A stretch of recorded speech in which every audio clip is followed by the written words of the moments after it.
Good afternoon. It's just a week since the United Kingdom began the biggest vaccination programme in our history, and the public is coming forward at an extraordinary pace to get a jab, to protect themselves, beginning with the elderly and the most vulnerable. With 138,000 recipients of the first dose and more joining them every minute, there's no doubt that we are winning and will win our long struggle against this virus.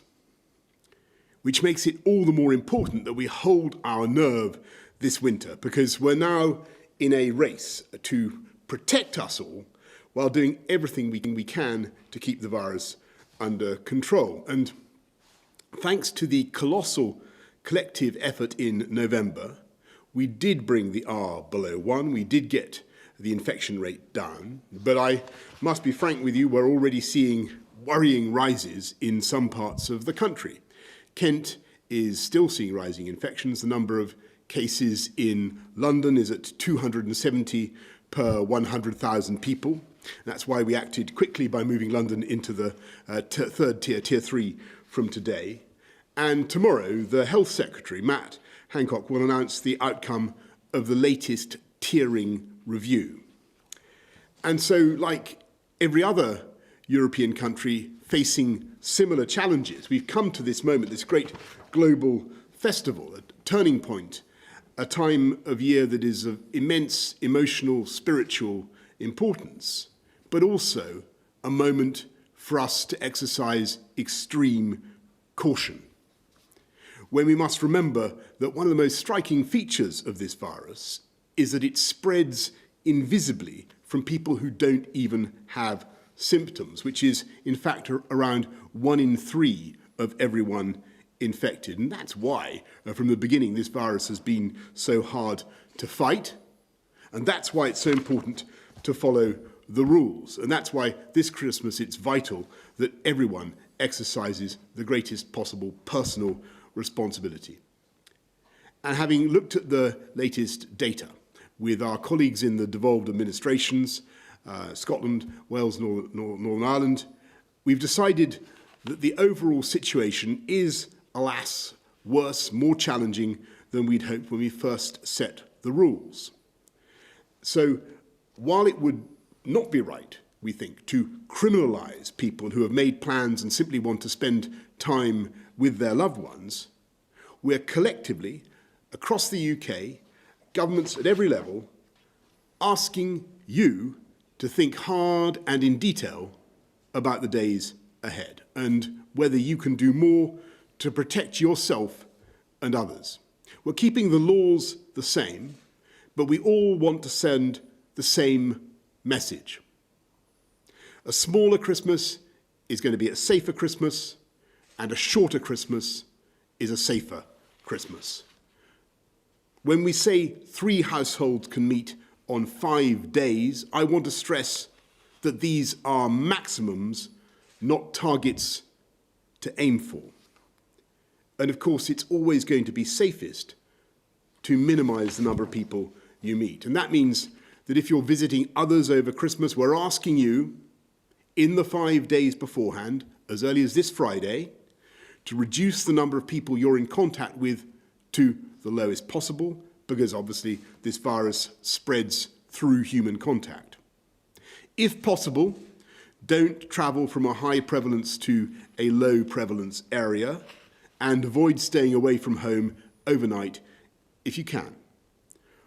Remember, the vaccine is on the way, and our aim is to inoculate everyone who is clinically extremely vulnerable or elderly in the early months of next year. So if you're elderly, the best way to minimise your personal risk is to wait to be vaccinated before spending time indoors with others.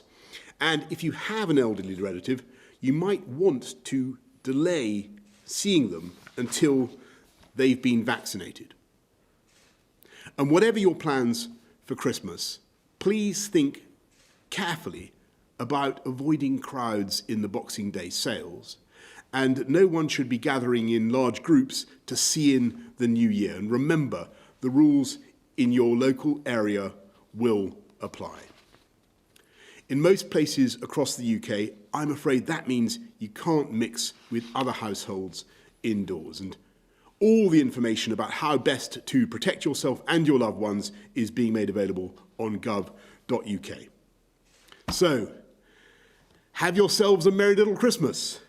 And I'm afraid this year I do mean little.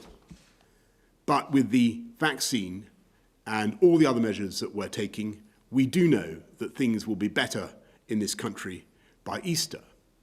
And I'm sure that next year, Christmas will be as normal, as usual, for every family in the country.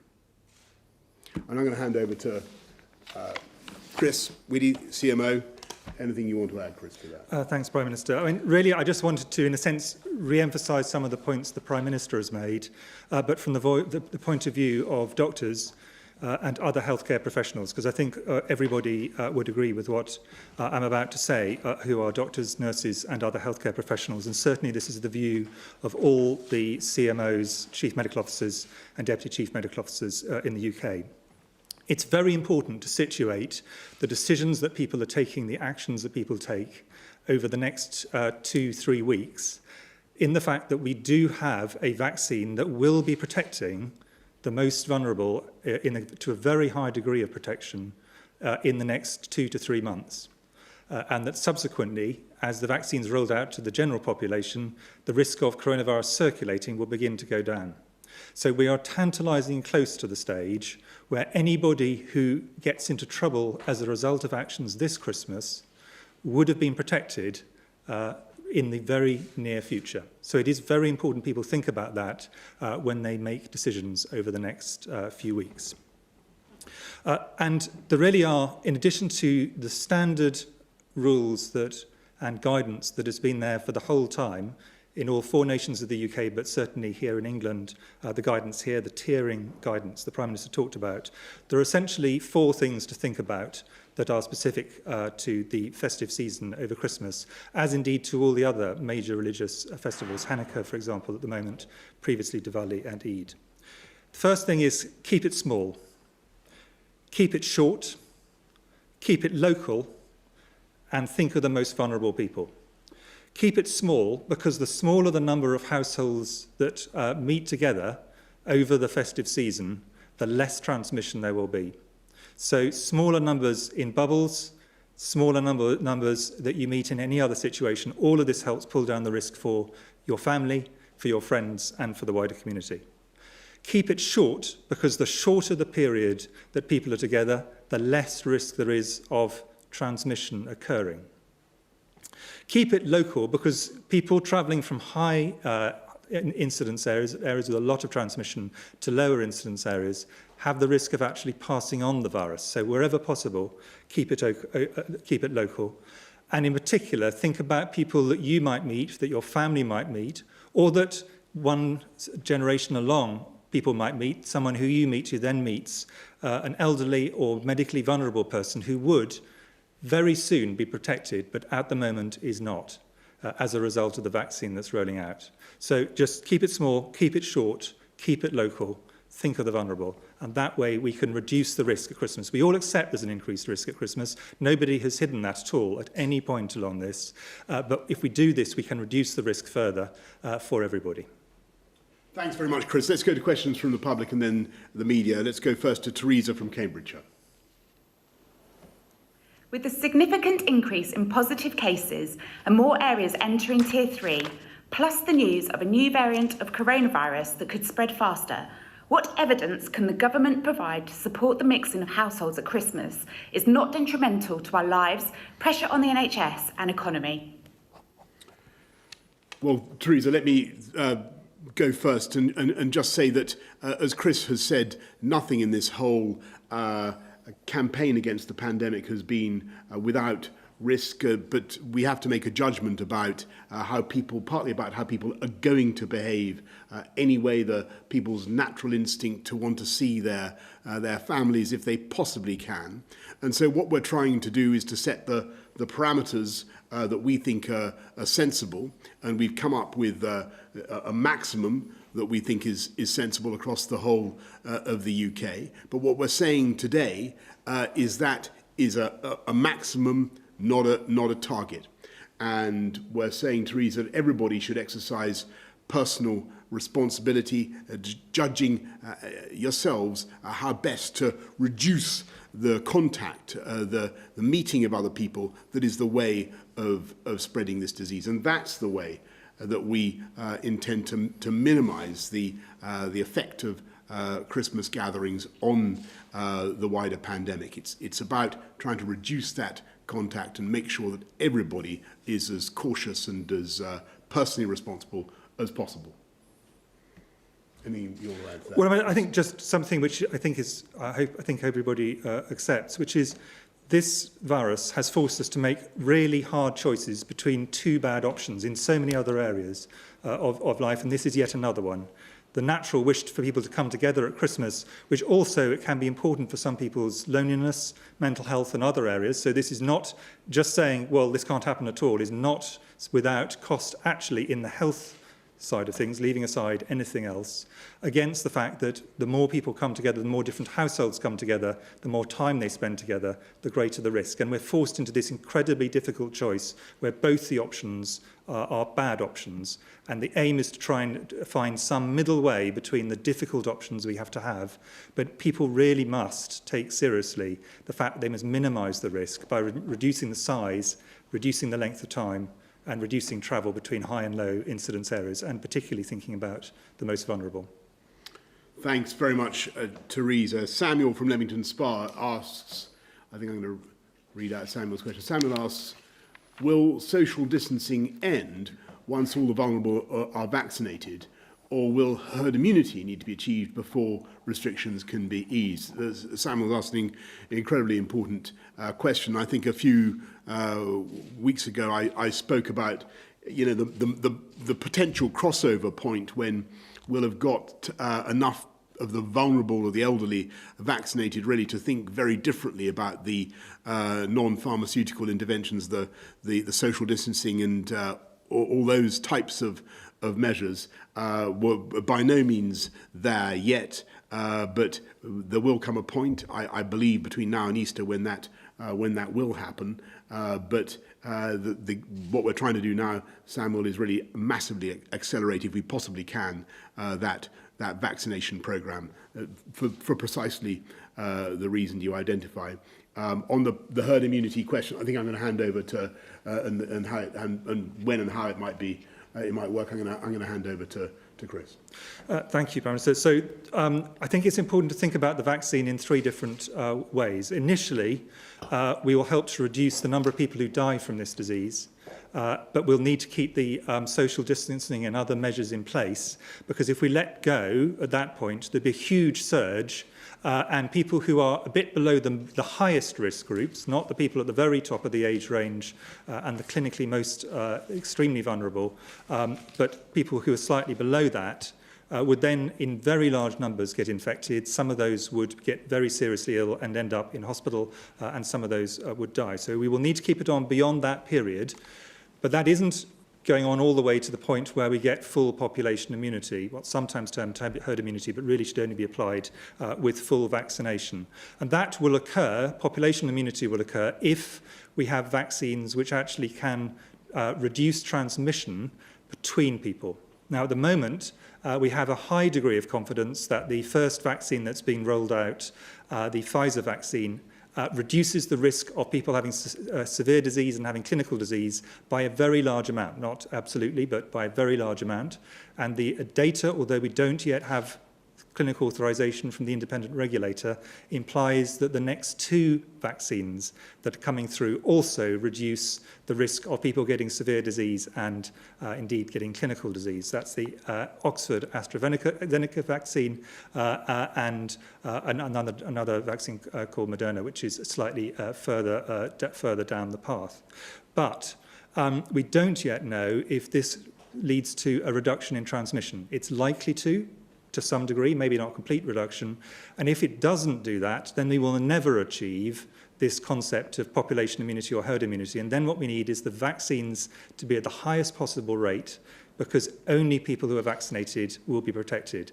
But we hope that actually what we'll have is a vaccine that both protects the person who has them, very important for that, but also, we hope, will also protect people around them. It reduces transmission, but we'll have to wait to see whether that's possible over time.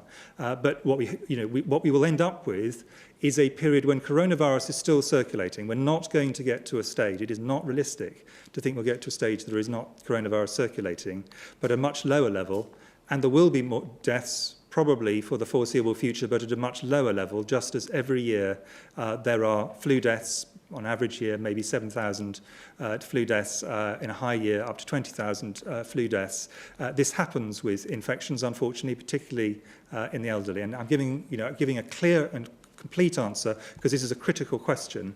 We will not get to the point there is zero risk.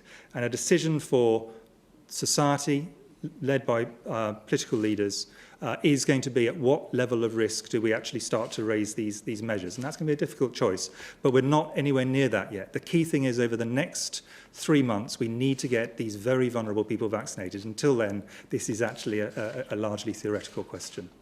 Thanks very much, Chris. Let's go to Laura Kuenssberg of the BBC. Thank you very much, Prime Minister. You're telling the country today to exercise extreme caution, but you are still allowing a 5-day period to go ahead when people from all over the country will be able to get together. Wouldn't it now be safer, clearer, and perhaps braver to ditch the plans to relax the rules over Christmas? And Professor Whitty, can I ask you, have you done any modelling of what the impact this period might have on the diseases? And if there are models, can you share with us what you think the effect of people getting together might be on how the pandemic spreads? Thanks, Laura. Well, look, I want to be clear. We don't want to, as I say, to ban Christmas, to cancel it, and I think that would be frankly inhuman and against the instincts of many people in this country, the overwhelming majority of people in this country. Nor do we want to criminalise plans that people may have made for some time, and arrangements people may have made for some time now.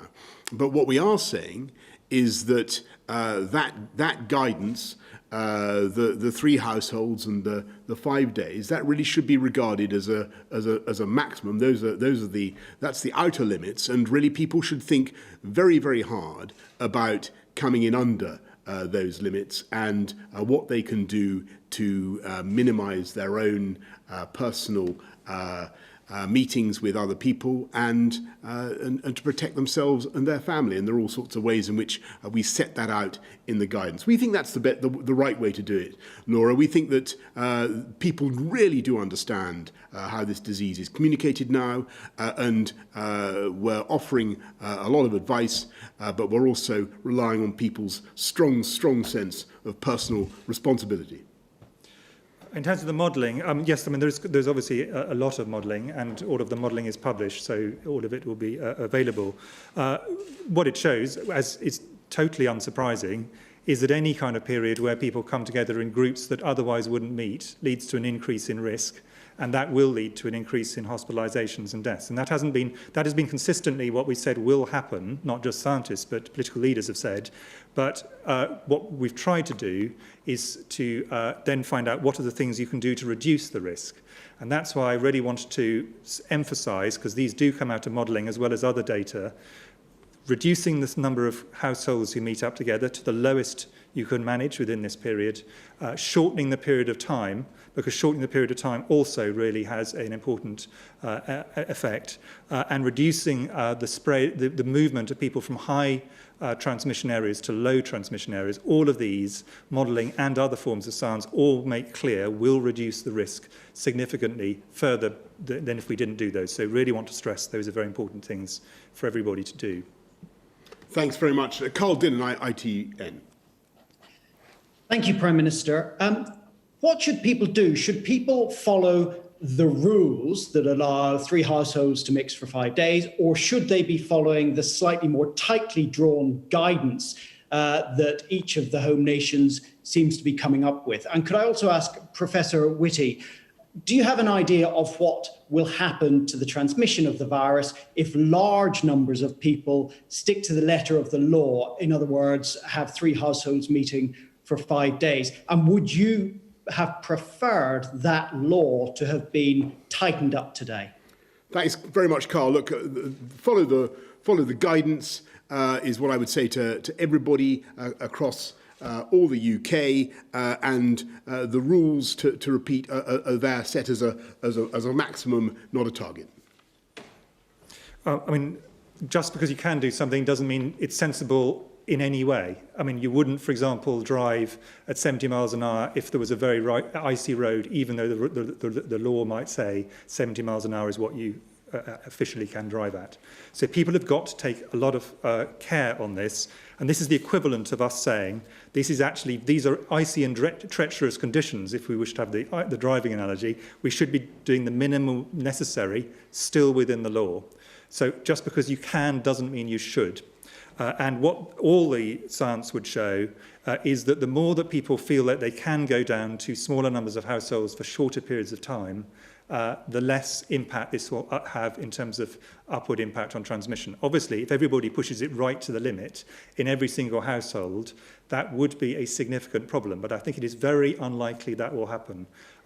My colleagues, medical colleagues across the UK, are having conversations the whole time with people about these kind of things. Most people are taking these kind of decisions, how many households to meet, for how long, whether elderly relatives, how to manage minimising the risk to elderly relatives whilst not leaving them excluded. They're taking these incredibly seriously as individual families. People having very difficult conversations in families to try and work out the best way through this. So I do not think everybody's going to take it to the limit. I think people are being, as always, as they have all the way through this, are going to be incredibly responsible about it in the great majority of cases. Thanks very much, Carl. Let's go to Sam Coates of Sky. Prime Minister, the law says one thing, the guidance says another. So if someone follows the law, but not the guidance over Christmas, and gives coronavirus to a relative who falls ill, whose fault is it? Is it theirs for pushing the boundaries, or is it yours for not wanting to toughen the law? And Professor Whitty, why do you think the eminent medical journals, the Health Service Journal and the BMJ, who jointly called for the rules to be tightened for Christmas, are wrong?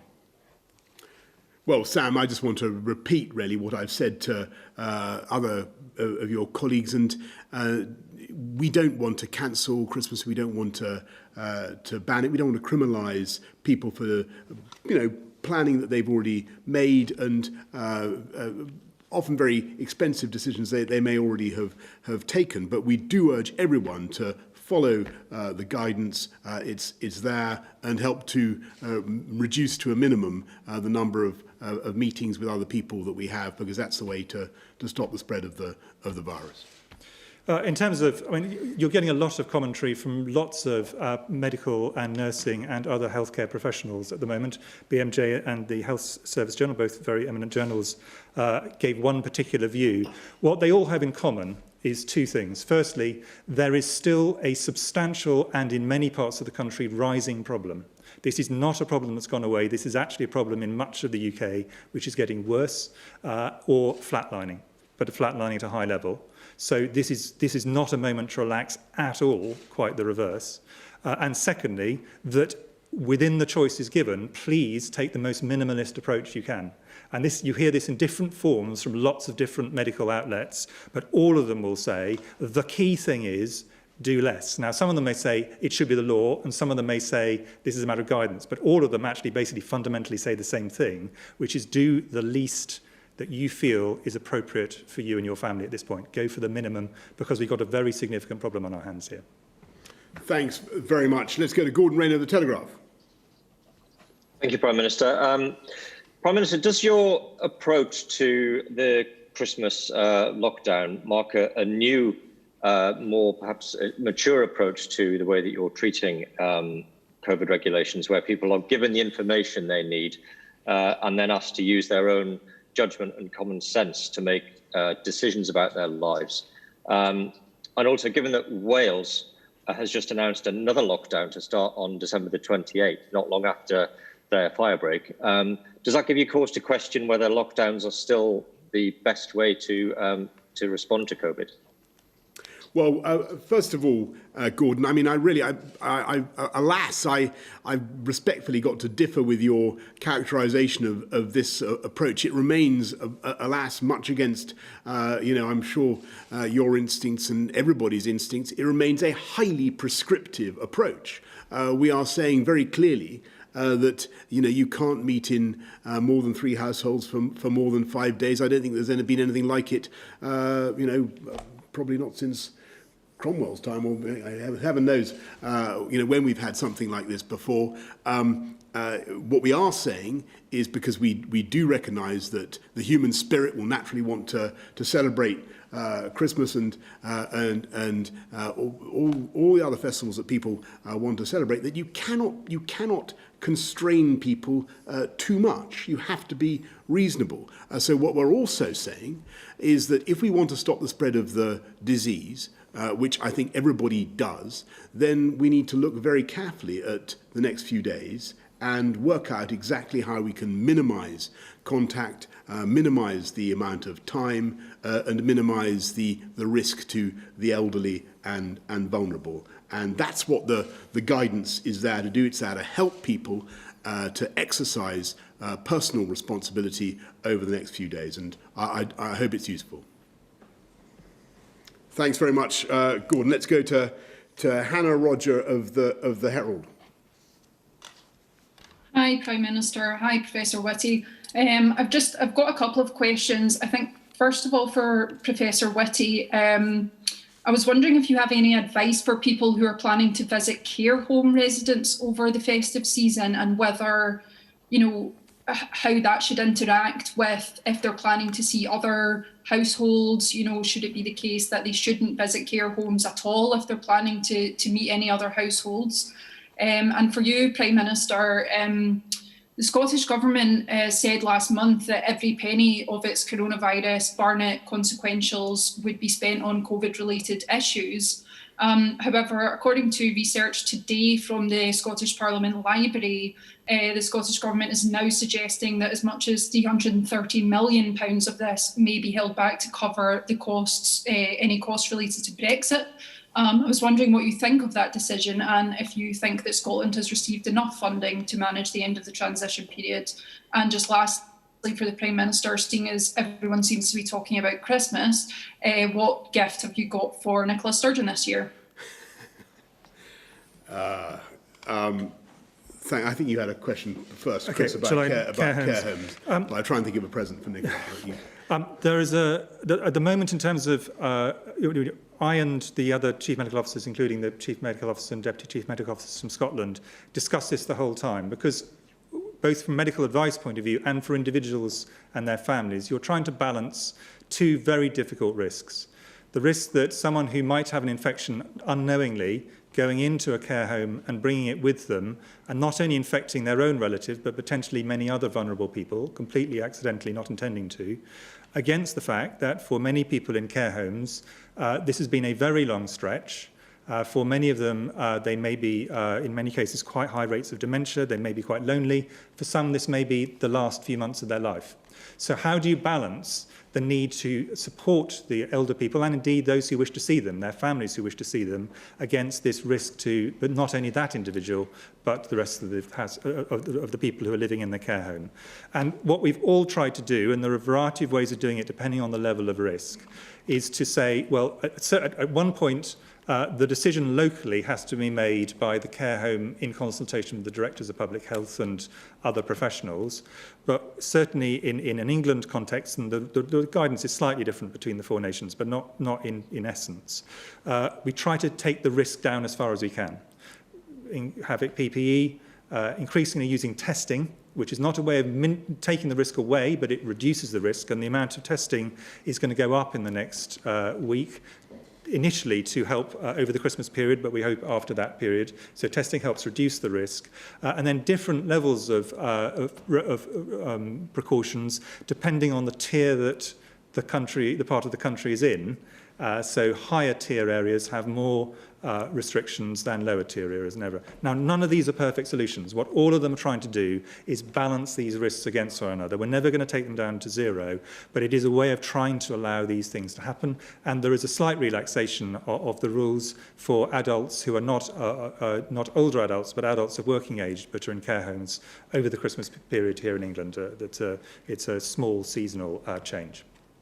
And Hannah, just on the Barnet consequentials, obviously they should be spent on the things for which they're intended. That funding should clearly go on the things for which it's intended. And as for a present for Nicola, I mean, well, there's all sorts of things that will arise naturally from the UK's getting a new relationship with our friends in the European Union. But one thing that may be of particular interest to the people of Scotland is that they will become the proud possessors of hundreds of thousands of tons of fish, shellfish, crustaceans, and I don't know whether Nicola's a keen fish eater, but she'll have more than she could possibly consume herself for a very, very long time to come. So how about that? Will that do? Okay, thank you. Let's go to Tim Ross of Bloomberg. You said, Prime Minister, that you want to massively accelerate the vaccination programme. Do you hope that the Oxford AstraZeneca vaccine will be available before the end of this year? And when do you expect all over 50s will be vaccinated? And then, since you mentioned Brexit, just very quickly, 3 days ago you said you thought that WTO terms would be the most likely outcome. Is that still your view, or are you now more optimistic? Thanks. Well, listen, I might ask Chris to comment about AstraZeneca because obviously I'm hopeful, but I've always been in the. You may not believe this, Tim, but I've always been in the kind of worried and sceptical camp on vaccines. I've always been anxious that we shouldn't over promise, but so it's incredibly exciting for me to see it actually happening now, and for the UK to be the first country able to actually putting a clinically approved stage 3 vaccine into people's arms. But I don't want to jinx things by over promising at this stage. And I'd really like to hear from Chris about that. And on where we get to with the EU, well, again, that is very much a matter for our friends. They know what the parameters are, and we've just got to make sure that we control our own laws and control our own waters. And there's a good deal there to be done. But if not, WTO, Australia terms it is, and as I say, we will prosper mightily on those terms as well. But on AstraZeneca, I think I'd probably better leave it to Chris. I mean, the dull, but I'm afraid real answer is this is absolutely in the hands of the regulator, the MHRA. They've got data when there's already published data, very impressive published data from the AZ Oxford vaccine in peer-reviewed journals, but they have access to large amounts of data that are not in the public domain, and their principal aim is to ensure safety as well as efficacy. So it's very important with any vaccine we let them do their job free of any kind of pressure or external sort of hurrying along. They will do a professional job independently, as they should. I think there's a fair chance that by early in the new year, possibly before, but that entirely depends on the data, they'll be able to say whether they're confident that this vaccine is both efficacious and safe. And then what we will always then do is take a while whilst we assess it as it's being rolled out in a sense under ordinary conditions rather than under trial conditions, as we have with the Pfizer vaccine. We took a slow start just to make sure things were working, that anything rare that was picked up, we were aware of it, and we did actually alter the way that we selected people as a result of some of the initial people who came forward having some interactions, and that's led to an improvement over time. And we'll do the same with the AZ. We'll take it carefully and we'll build up But it will, if it comes through, and this is an if, depending on what the regulators say, if it does come through, it does make it a lot easier. Not only is the volume going to be much greater, because with Pfizer, because there's a huge competition around the world for the limited stocks, every country has got a relatively limited amount of Pfizer vaccine for now, so it'll increase the volume. But importantly, it's also much easier to deploy beyond formal healthcare settings because it doesn't have the -70 requirements that the Pfizer vaccine has. And so that makes the flexibility considerably greater. So I think if we put those two together, if AZ comes through, if there aren't any last-minute hitches, it will speed up very substantially the period before we can actually get to the point the Prime Minister talked about, when those in the highest risk groups, which the JCVI, Joint Committee on Vaccination and Immunisation, has identified can all be vaccinated. So we all hope that will come through, but like the Prime Minister, the right thing to do is to wait and see what the regulator says. Thanks very much, everybody. As I said before, have yourselves a merry little Christmas, but this year, alas, preferably a very little Christmas. But with the vaccine and everything else that we're doing, next year, we hope it will be back to Christmas as normal for everyone. Thank you. So the Prime Minister wishing everyone a merry, shorter and smaller Christmas, accompanied there by Professor Chris Whitty. Boris Johnson said that Christmas must be a time when we exercise extreme caution in order to curb rises in coronavirus across the country, changes that he described as worrying. All four nations have agreed not to formally change plans to relax restrictions over the festive period, but the advice will be made stronger in Wales and Scotland. And as we heard, speaking in Downing Street, Boris Johnson said a smaller Christmas is going to be safer Christmas, and a shorter Christmas is a safer Christmas too. The relaxation of rules allow households to mix indoors, and they can be from different nations, regions or tiers, though the Welsh Government is asking people to stick to 2 households. In Scotland, the number of people within the bubble has been limited to 8. Children under 12, though, do not count toward that number. This measure will be in place for 5 days over the festive period between the 23rd and 27th of December, although the Scottish Government is recommending that people should only meet other households on one of those days. People in Northern Ireland get an extra day either side of the 5 to allow for travel time. Let's go to our political correspondent, Jonathan Blake, who's in Westminster for us now. So, as we heard, no change in the rules, but very much stronger advice. Yes, a shift in the message in the days before Christmas, Simon, from the Prime Minister there, as expected, as you say, saying that a smaller Christmas would be a safer Christmas. And the rules as they are, allowing 3 households to mix indoors over those 5 days, are maximums rather than targets for people to aim for, the Prime Minister, he said. He urged people to think about minimising the number of people they have contact with, and particularly thinking carefully about seeing elderly people over the festive season as well. Warnings as well to avoid travelling between areas where there is a high and low prevalence of the virus, and avoid staying overnight if at all possible. He talked about the number of people that have been vaccinated so far. 138,000 have received the first of the 2 required jabs up until this point, and the protection that the vaccine will provide was one reason the Prime Minister said it was important for people to hold their nerve. And he suggested that it would be better for people to wait to see their elderly relatives until they have had the vaccine, not risk putting them in any danger of catching coronavirus over the Christmas period before they had those 2 jabs which are required. So not going as far as the Scottish and Welsh First Ministers, who, as you said earlier in the day, have put that guidance out for 2 households as a maximum to meet and mix over Christmas, and in the case of Scotland only on 1 out of those 5 days, if at all possible. But overall, the message is the same, for people to think carefully about what they do over Christmas and exercise caution wherever possible. And Professor Whitty using that phrase, just because you can doesn't mean you should, and that analogy that you wouldn't go and drive at 70 miles an hour just because you can if the roads are icy.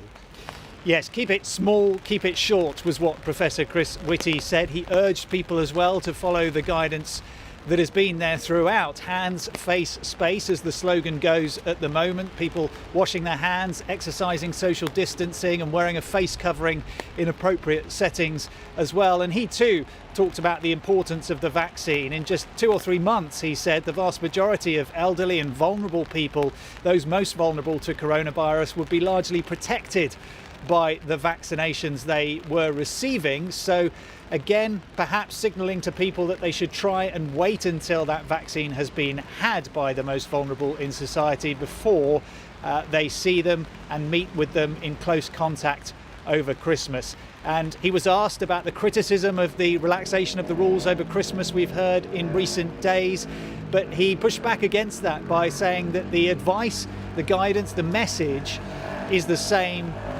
in all corners of the UK from all health professionals and all governments. Although the rules may not have changed, although the guidance may be subtly different, it is overall, he said, a message to do as little as possible and be as cautious as possible over Christmas within the rules. It's not that different, though, on the 4 corners of the nations, is it, Jonathan? Because in Wales, the introduction of a strict lockdown from the 28th of December.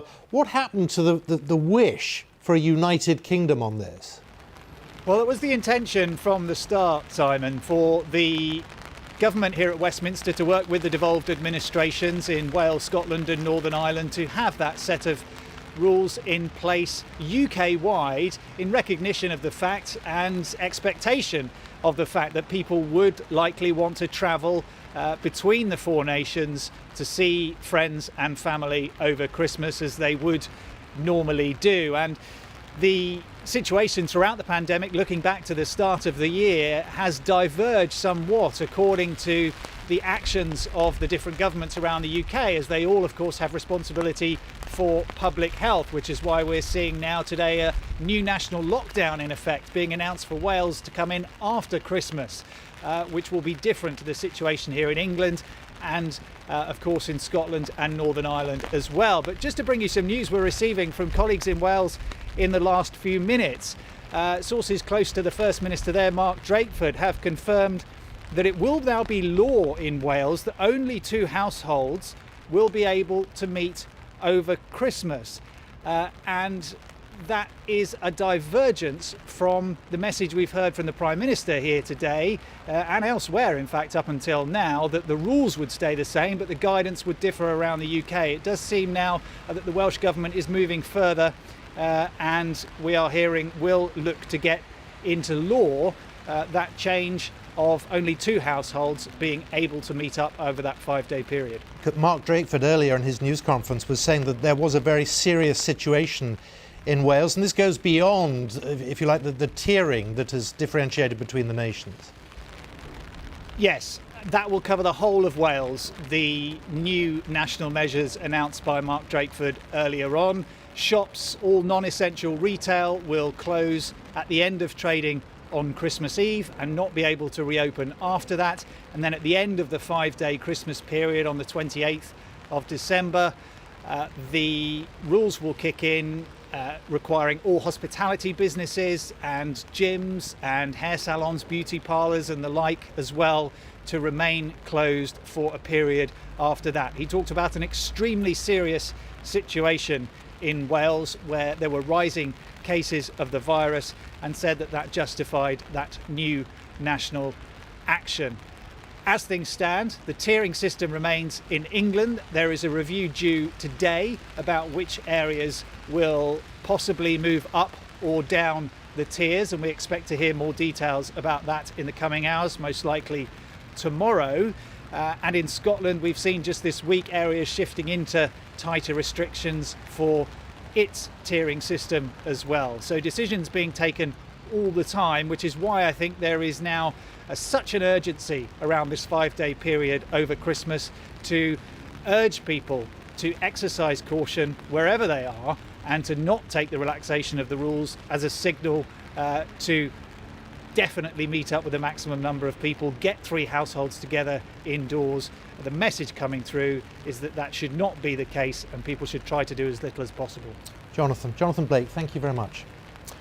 Let's speak to our health correspondent Anna Collinson, who joins me now. Just talking about Mark Drakeford, he said that more than 2,100 people, equivalent, he says, to 5 full general hospitals, were being treated in the NHS with COVID. It is about the capacity of hospitals. That's what's worrying people. Absolutely. I mean, we were talking about this earlier. We are seeing infections rising across the country, but Wales and the southeast of England are particular concerns. And again, with hospital admissions, we've been seeing those increase as well. Again, across the UK, particular concerns in Midlands, London and the southeast. And as I said previously, that there are the beds aren't as fully occupied as they were last year, but so there is some wiggle room, but that is across the board. When you're thinking about particular areas, hotspot areas, like what you're referring to in Wales, that doesn't leave a lot of wiggle room, and that's the real concern, that the NHS will become overwhelmed. This is what the whole government stance has been on, trying to protect the NHS. Because we're entering a period of time which is traditionally the busiest time for the NHS. Yes, absolutely. So, I mean, as you say, winter is always extremely difficult for the NHS. They're not just dealing with, their day-to-day jobs. They've got to deal with things like seasonal flu. You've also then got the coronavirus, which is, as I mentioned, cases increasing there. You're also rolling out the vaccine programme, which is going to be key in tackling the virus and bringing cases down. So far, more than 137,000 people in the UK have received that vaccine made by Pfizer, but they're hoping to roll that out far more. They want to reach millions by the end of this year. So there's an extreme amount of pressure on the NHS, not to mention the emergence this week of concerns about a variant of the virus as well.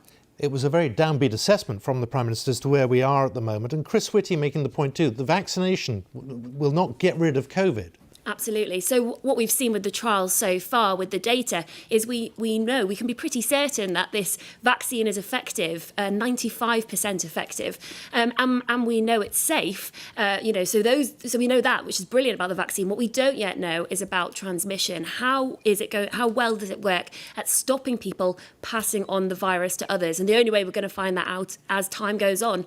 So at the moment, it's very much about protecting the vulnerable, protecting those frontline health workers, the people aged over 80, focusing on that. And then as you continue to vaccinate the population, hoping that herd immunity will happen. The two words to come out of today's briefing are shorter and smaller. That's the priority in terms of, if you're going to spend Christmas with relatives, do that. Keep it short. Keep it small numbers. Yeah, I was going to say, for me, the word was caution, but I agree with you, yeah. It is. That was it. Shorter, smaller. The reason being, the less time you spend with people, the less likely the virus is to transmit. The smaller number of people you meet with, the less likely the virus is likely to transmit. And the other thing they mentioned was keeping it local, not travelling from one part of the UK to the other if you can, because there's a risk that you might take the virus with you. And of course, schools will be closed anyway, so less of a risk there. But it is the transmission between young and old that is obviously worrying them most. Yeah, absolutely. I mean, in that press conference, Boris Johnson said ideally elderly people wouldn't be meeting with relatives indoors unless they'd had a vaccine. And even if they had a vaccine, it's not going to be effective until January. So that was his message. And that is the concern, that even though, children can be asymptomatic and then pass on the virus to the older generations. The tone of it is, it's about personal responsibility. We're not changing the law, except that it does seem they're doing that now in Wales, but it's up to you, and you know what makes people safe. Yeah, absolutely. And what they're saying in the press conference today is really mirrored by what we're seeing across Europe. The World Health Organization have spoken today saying that they are seeing this, I've got a quote here, so I can't find it, but saying, that they're seeing a real concerning rise across Europe, that, this isn't just a UK problem, but countries are having to take strict steps to try and reduce this in, for example, Germany and the Netherlands. Anna, thank you very much. Anna Collinson there.